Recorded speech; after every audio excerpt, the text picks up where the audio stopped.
Today we're inside of my house as opposed to the garden because I want to show you how I render lard. Honestly, this is the method you would use to render any form of animal fat into their cooked version. So we're talking lard made from pigs, but also tallow made from cattle or from deer. Lard is a great replacement for shortening. I mean, this is the name brand, but there are all sorts of generic brands of this stuff out there. I believe lard is a much superior fat to this. I suspect you have the same belief, which is part of the reason why you are trying to make lard. But did you know that on top of it being a good replacement for something like Crisco or vegetable shortening in general, you can use it to make cosmetics. I mean, honestly, my plan is to just use it as I would any other oils. I tend to use oils and butters on my skin and hair pretty regularly. I plan to make a whipped butter out of this along with some other oils and maybe some essential oils to use as a moisturizer. You can also use this to moisturize wood, that is to say, like wooden spoons and different things like that, rolling pins. And so because of that, we could just toss this out. If you are not a vegetarian, if you're a vegetarian, there's still got to be a better option, right? The fats in this are just no good. Next to me here, I have the finished result, which are in these upside down jars. And I will explain to you how we got to these upside down jars and why this part is important. But let's go back to the very beginning of this project and I'll explain to you exactly how to do this, how to render the mildest lard possible. But I also want to show you how to not waste any of the byproducts of making this wonderful fat. That is to say that we're going to encounter a very gelatinous liquid at some point in this process that we can use to make a beautiful broth. We're also going to encounter some beautiful cracklings that we can use as bacon bits on all sorts of things. And then we're going to encounter some paper towels that are full of this beautiful fat that we can use as fire starters in our fireplace. And so stick around. I want to show you how to do all that and not waste any part of this process at all. Honestly, this has been a long time coming because maybe even a year and a half ago, my sister-in-law gave me some extra pig fat that she had sitting in her freezer. She needed to make space. And so I told her I would take them and I threw them into my own spare freezer. So I pulled it out of the freezer and let it thaw out mostly. And then I chopped it up in long strips because I like to grind my fat before I cook it. I find that it makes the process a lot faster. And honestly, although I do this in a crock pot, I don't want it to take days and days and days. And so if I can shave some time off of this process, I'd rather do that. And so although using the meat grinder is perhaps a little messier, I prefer to do it because I feel like it's worth it. And so I grind my meat up finely, and then I put it in the crock pot with some boiling water. And the reason I use the boiling water is again to give it a bit of a head start in the crock pot. You can see that the tallow in here has almost started rendering already. You can see the fattiness in my hands. You see how greasy my hands are? And all I've done is just set it in the hot water. So far, no smell, none at all.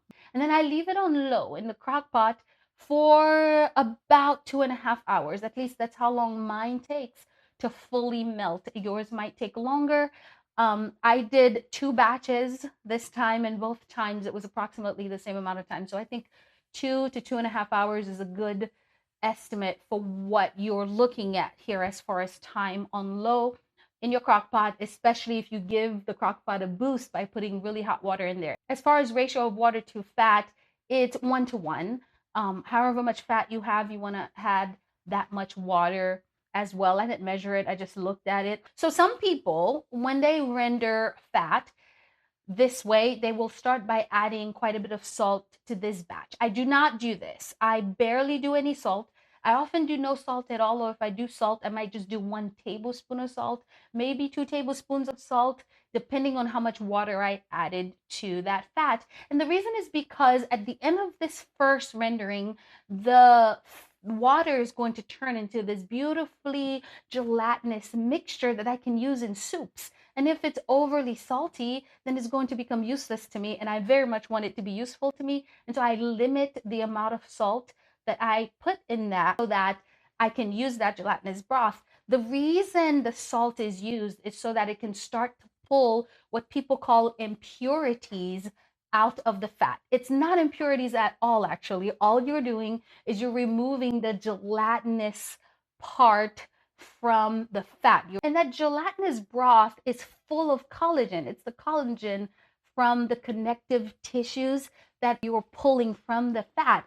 And so, because collagen is such a wonderful resource for our own bodies, we do not want to discard that. We want to use it as we would any broths, whether it's in soups or stews or anything like that. And so while people use the word impurities, I don't like it because the word impurities makes it seem as if we're removing something that is so bad for us from the fat. It's bad in the fat in that to create this pure fat, we need it to be absent of these collagen pieces. However, we can reuse that collagen. Anyway, I'm beating a dead horse at this point, but that is a pet peeve of mine when I hear people talk that way. I'm like, no, it's all so good. Okay, you guys, so I need your help. So at any point in this video, if you hear me refer to what we're making here as tallow, you stop me. You stop yourself from thinking tallow. Think lard. We're making lard, not tallow, but it's very possible that a few times as I've been talking about this fat, I've referred to it as tallow. It's been 3 hours since we first put the beef fat into the crock pot. It probably was ready around the 2.5 hour mark, but I was busy and now's the time that I'm getting to it. I just went ahead and strained out the cracklings, which is what's left in the strainer here. I strained it out from the water, the salt water and tallow mixture. Now our job is to separate the fatty tallow. It's now tallow, it's just liquid tallow. We need to separate the fatty tallow from the water mixture. And the way to do this is to refrigerate this until the tallow rises to the top and hardens, and we'll be able to pop it out, leaving the water behind. To do this though, we have to cool this down quite a bit. Although I'm holding it with my hand, it's quite hot inside of here, and I would not want to put this in the fridge as hot as it is. I need to cool it down quite a bit. To do that, what I'm going to do is take this bowl, any bowl of this sort will work, and we're going to create a sort of like, I don't know what else to call it except for like a double cooler instead of like a double boiler type system. And so I'm going to take the coldest water from my tap, which should be fairly cold because it's pretty cold outside, pretty brisk. There's ice everywhere. So I'm going to take this very cold water.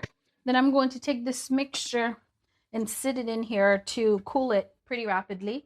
And what I'm going to do is put my hand in here every minute or so to see if the water has warmed up significantly. And once it's warmed up significantly, I'm going to dump it out, refill it, and then put this back in here until the tallow mixture cools down significantly enough for me to pop it in the fridge overnight. And tomorrow morning, I'm going to come back and pop it out and deodorize it because at this point, it has a little bit of a piggy smell. Now, it's possible that I could have avoided that piggy smell altogether if I had taken it off of the heat at the 2 hour and 15 minute, 2.5 hour mark. It's not strong at all, so I'm not worried about it. And I think one more deodorizing round will take care of it, which is what we're going to do tomorrow after we've separated the tallow from the water, clean it out, and go from there. One thing I am going to do with the cracklings, because nothing goes to waste, is I'm going to take a parchment paper, put in this cookie sheet, a little bit of water on this, and then I'm going to take the cracklings. I'm just going to spread it out on here, and I'm going to put it in the oven at about 350 until it crisps right up. And I'm going to use it almost like bacon bits in salads and things like that. And so we don't want to let any of this go to waste. I'm gonna pop dinner out of the oven and we'll eat supper and put this in there. All right, you guys, it's the next morning and I just popped this out of the freezer. You can see how white, not the freezer, the fridge. That part does matter. I popped it out of the fridge and I just want to show you how white it is. Now what I want to do is pop it out of the bowl, which is very cold, and put it on this plate. Now it's very soft. It's sort of like a soft body butter at this point. And so it smells pretty good. And so getting it out of here is going to be a little bit of a challenge, but let me show you how I do it. I'm just going to take a butter knife and just go around the rim. What we're going to do now, we're just going to grab it. We'll get some of it on our hands, and that's okay. Like I said, it's kind of soft. And then we're going to pop it upside down here. As you can see at the bottom of the what's now lard patty here, we have some brown material. We're going to scrape all that off and put it on some paper towel. And the reason we're putting it on some paper towel is because I use paper towel, quite a bit of paper towel throughout this process, just to keep wiping just unwanted fats in different locations, just to try to keep the mess contained as much as possible. But because we don't want to waste anything, we want to use that paper towel as fire starter in our fireplace. If you have a fireplace, that's a great way to use it. So now that we've scraped off what was once the bottom but is now the top of our lard patty, we're going to put it back in the crock pot with some more water, about the same amount or maybe a little less. And now we're going to add a lot more salt, because the purpose of the salt is to pull out those impurities. So I add a lot more salt, whereas before I did about 1 to 2 tablespoons. Now I might use a 1/4 cup of salt. Grab my salt and go back to the crock pot here, which has some water in it already. I decided to warm up some water in the crock pot this morning. I'm going to add some salt, and then I'm going to turn this back to low, because right now I have it on high and I don't want that. I just had it on high so that I could warm up the water. And I'm going to take the tallow and pop it back in here and melt it back. Anyway, this is going back in here. Honestly, I'm guessing probably for another 30 minutes to an hour. I have this truly horrible habit of sticking my wooden utensils in a dishwasher. I don't know why I do it. I know it's not good for it. It's just convenience, I guess. Often hand wash them. It's just every now and then I throw them in the dishwasher and then they come out bone dry and looking very much like they could use a bit of moisturizer. And that's another thing you could do with the tallow, is grab some of it and take your clean spoons. Oh, this one's not clean. It has carrot chunks on it. Oh, right here. There's I see the carrots. Okay, let's use this one. And we're just going to give it a nice moisture. Just a tiny bit of it. You just grab a tiny bit of it and you just bring it back to life. And now I'm going to try to do better and not pop them in the dishwasher after this. I mean, wooden spoons are not expensive, but still, if I don't have to spend the money to rebuy any of them, I'd rather not do that. So I'm just going to give it a nice little rub here. I'll show you the difference between the two of them in just a minute.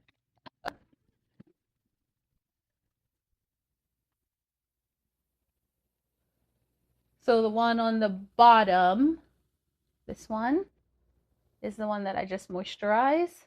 And the one up here is the one that hasn't been moisturized yet. You can see the difference. It doesn't look as dry or as thirsty.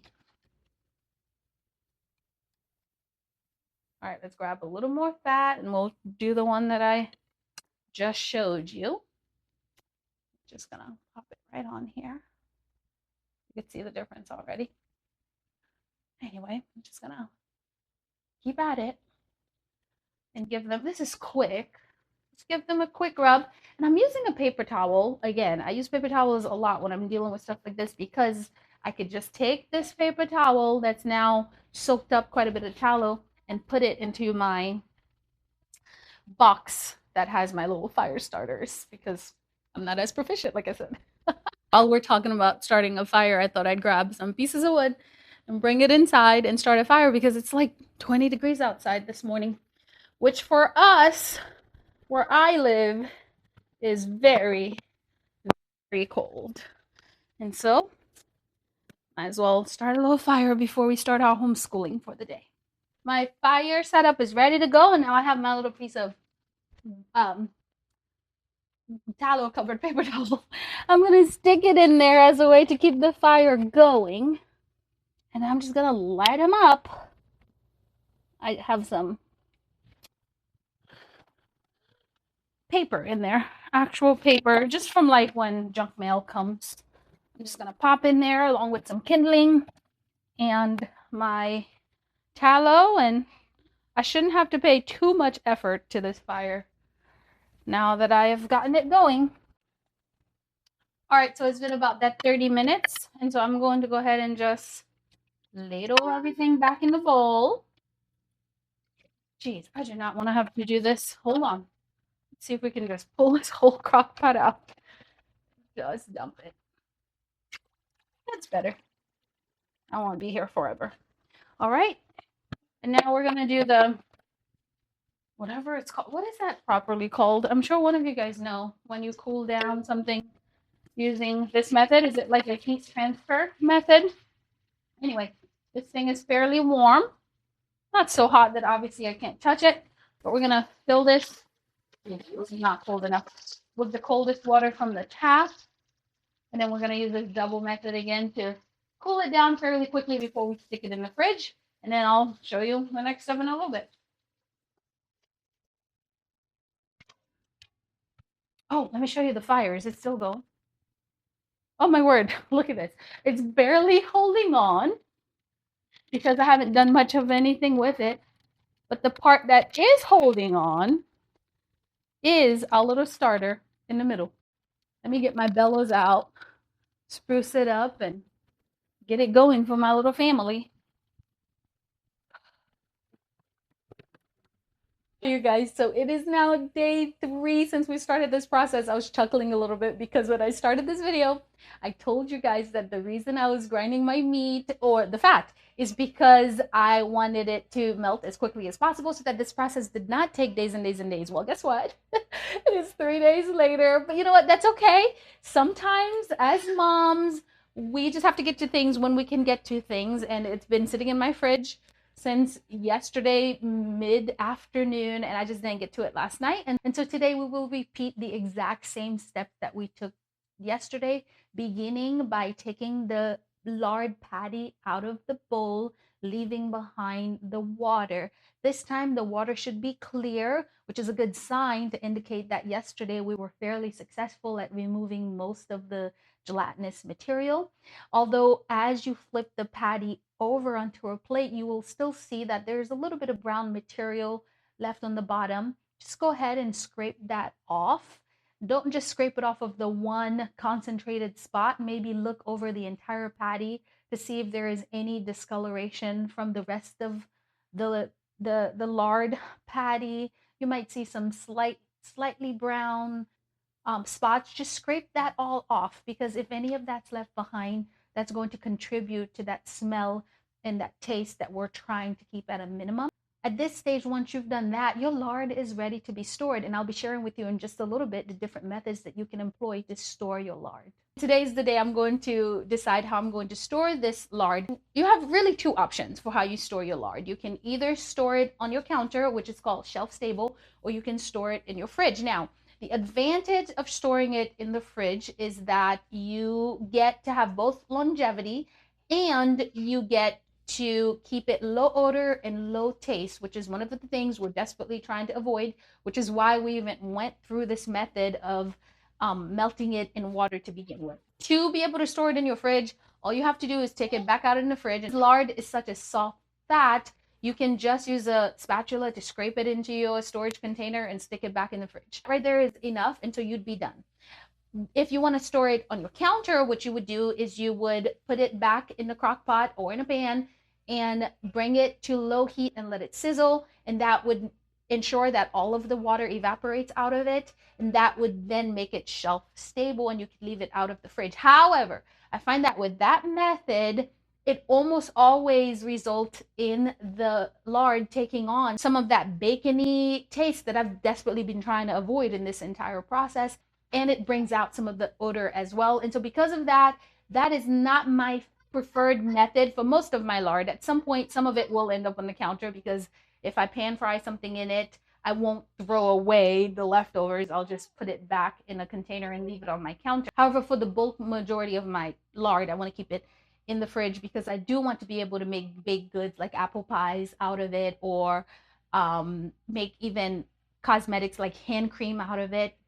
For things like that, you obviously want to keep it as neutral tasting and neutral smelling as you possibly can. The second option that I'm going to show you here to be able to leave it on the shelf. This is a way to remove as much of the water as you possibly can without heating it up.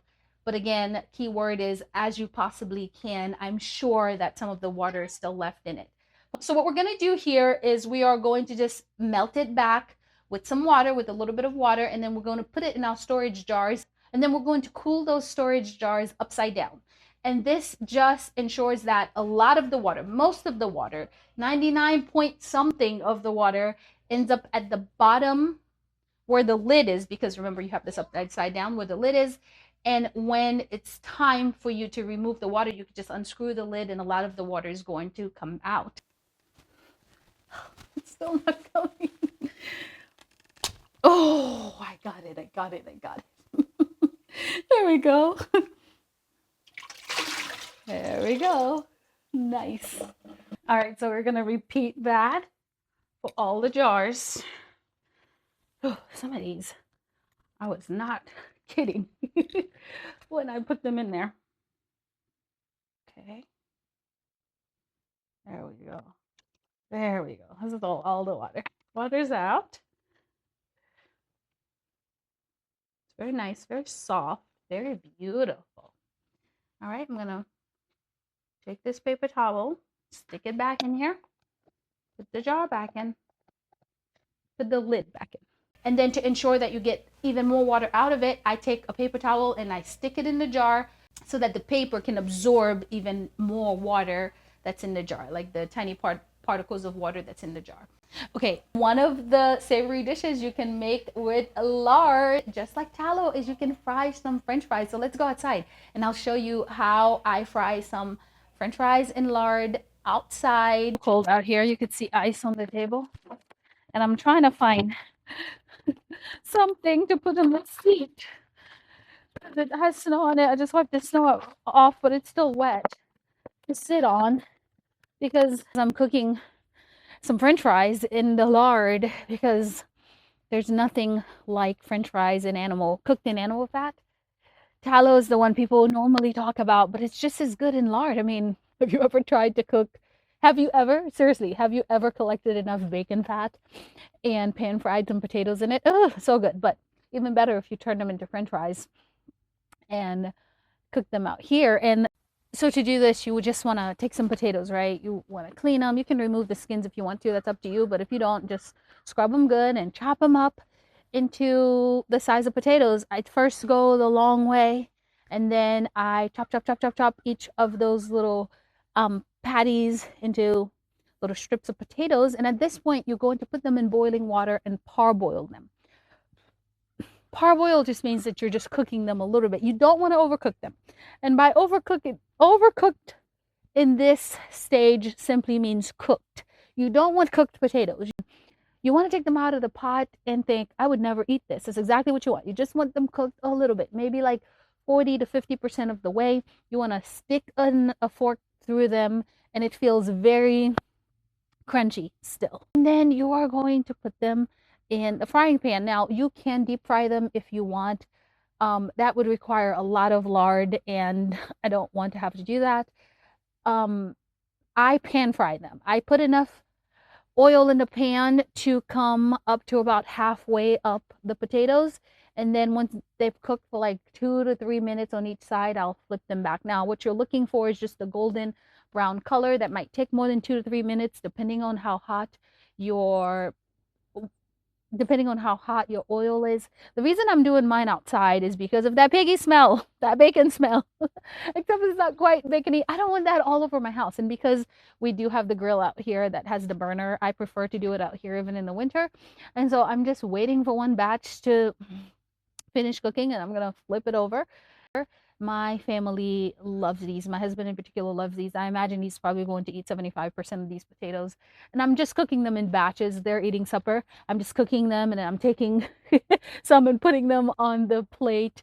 And then once the next batch is ready, I'll take it. It's taken me 3 different batches, I imagine, to do this. But these are so delicious and are worth trying. And yeah, fry some potatoes and some animal fat in general, not just tallow, though tallow is a great option. Lard is delicious as well. Well, thank you guys for sticking with me this long. My name is Vanessa, and I make videos here about how to make your home into your own little happy place. That is the inside and the outside. I am passionate about turning your yard, especially into your own little happy place at home. And so I have a whole little garden design series that I will link here. And as unrelated to tallow or lard as that is, I think it's one special way that you can turn your own place into your own little happy place at home, even if you don't have a homestead or whatever. You can design whatever little piece of land that you have. It's right here. I recommend you watch it. I'll see you there.